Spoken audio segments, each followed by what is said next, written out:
ஆரோக்கியமான பிரபஞ்சத்துடன் இணைந்திருக்கும் அன்பான தமிழ் பேசும் நேயர்களே, உங்களுக்கு தெரியுமா? தொடர் 1 பாகம் 2. ஆயுர்வேத மற்றும் யூனானி வைத்தியர்கள் வெஸ்டர்ன் மெடிசின் பிராக்டிஸ் பண்ண முடியுமா?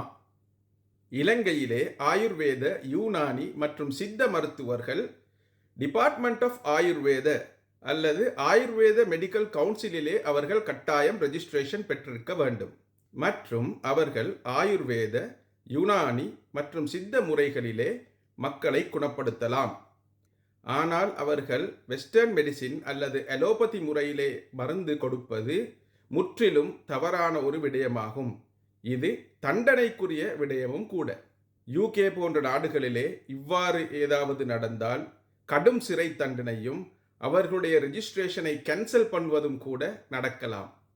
இலங்கையிலே அவ்வாறு நடைபெறுவதில்லை. இது கவலைக்குரிய ஒரு விடயமாகும்.